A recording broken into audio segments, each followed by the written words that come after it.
put you out of your misery. Oh, taking a blade right through the top of your foot. Knives where they don't belong. I think it's time to close the pool, and abdomens that shouldn't be moving. In honor of the new series Resurrection coming out, today we're breaking down and reacting to some of the disturbing medical scenes and wild injuries from Dexter. Surprise, mother. Let's dive right in. You do blood spatter. So? So? There's no blood here. What was that? Yeah.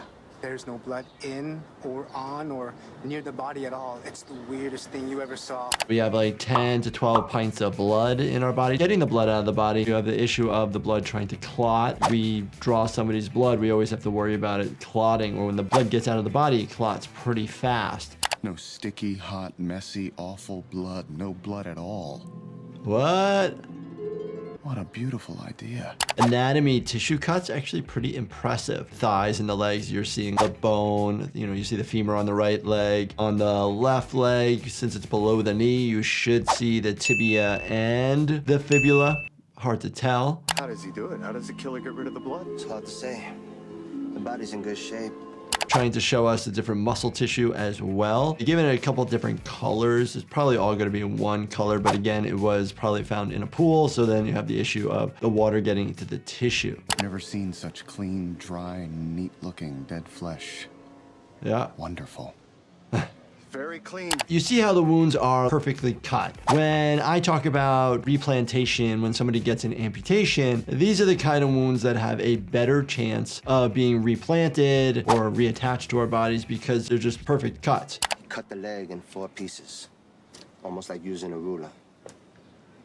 But this leg is in 3 pieces. And look, he started to make a 4th cut, but stopped. It's possible that he got interrupted. You're cutting through not just the tissue, but also the bone, and the bone itself has blood inside of it. We actually use IVs that can go into bone. It's something called an interosseous line when we can't get an IV in an emergency. Last thing I need is a complicated crime scene. Whoa, darn. Someone cut him open and sewed him back up. And it just got complicated. His incisions were made post-mortem. They're able to tell all this post-mortem, pre-mortem. We're not able to tell that with a regular medical education. You have to be specifically trained how to identify these things. His stitchings are really weird. There's like an A and then a horseshoe kind of thing. And even the sutures are weird. You can tell the wounds are relatively new just because of how the tissue has come together. It's still open. They're not like nice sealed wounds. But the sutures that they use aren't really sutures. This is like string. It's string. If you're using this type of material, it's gonna likely cause infection. What? Something's inside the body! There's something inside.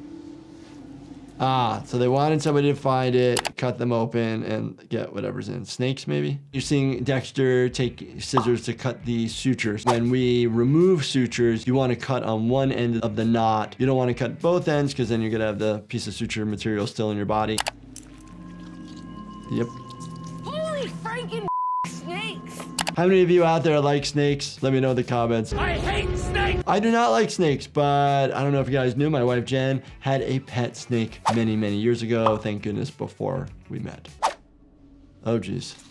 I'm gonna put you out of your misery.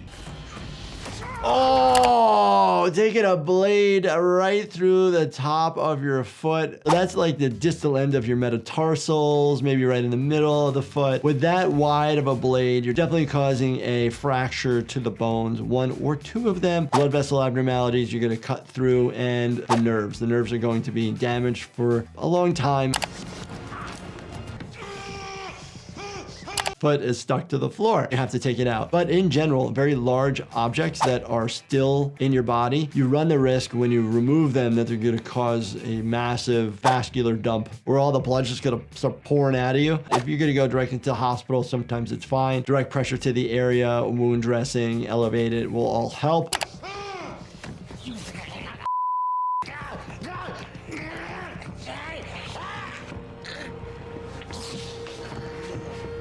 So the classic chokehold, how somebody getting knocked out from that, that's a quick decreased blood flow to the brain. You could be cutting off somebody's airway, but it shouldn't make you pass out in that short of a period of time. Typically it's due to blood flow. You can also have somebody die if you decrease too much blood flow to the brain for too long of a period of time. You used to just cower and cry. Oh. Stabbing into the heart. The heart now has a hole in it. If you were to take the blade out, the heart's going to continue to pump into the body, but it's also going to lose blood as blood is going around the heart, compressed down on the heart. You're going to see something called paricardial tamponade. That's not just for me. That's for everyone that you hurt. Even Emily. Do you hear me? Do you hear me? Would you die from blood loss? Probably not. You're gonna lose maybe a pint or two around the heart. At the aorta, you have the coronary blood vessels. If you're not squeezing blood out, you're not getting oxygenated tissue to the heart muscle, increasing the squeeze and the mitochondria and the energy. So then the heart's gonna stop as well. You got quite the God complex. This session's over. Oh, gonna make him pass out again. Dexter is usually all about that instant lights out shot to the neck. If you're looking for a legal, non-prescription way to knock out at night, you should try Do Not Disturb by my company Life Happens to help you drift off to sleep naturally. Find it at lifehappens.com or on Amazon. The plastic curtains and the garbage bags.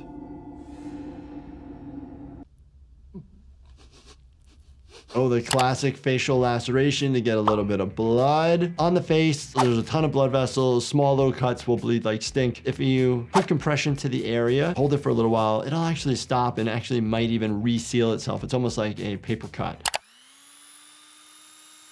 Oh. What are they doing?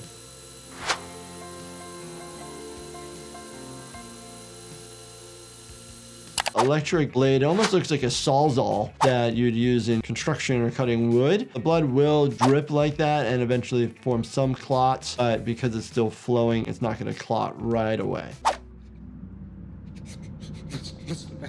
No, whoa, we're missing some skin here. Oh my gosh. Seeing the subcutaneous tissue. Ouch. Usually when the skin is removed or cut, it spasms up and actually becomes a lot smaller because it's really taut on our bodies. When I return, there'll be no rest.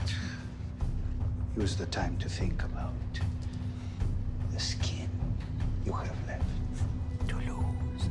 Oh my gosh. It's got to be extremely painful because we're using a regular knife, not a sawing technique. The blades that we use at the hospital, scalpels, they call them X-Acto knives, should be very, very sharp, but every time you use it, it actually gets a little bit more dull. That's why at the hospital, we actually dispose them when we're done. We don't reuse them. I'm a very big fan of Dexter. It's been so long since I saw the original series. Do you guys have a favorite episode or season that I need to check out to go back and look at? If you guys enjoyed this, definitely check out this playlist right here. Binge watch everything. And do me a favor, subscribe. Let's continue to grow this channel.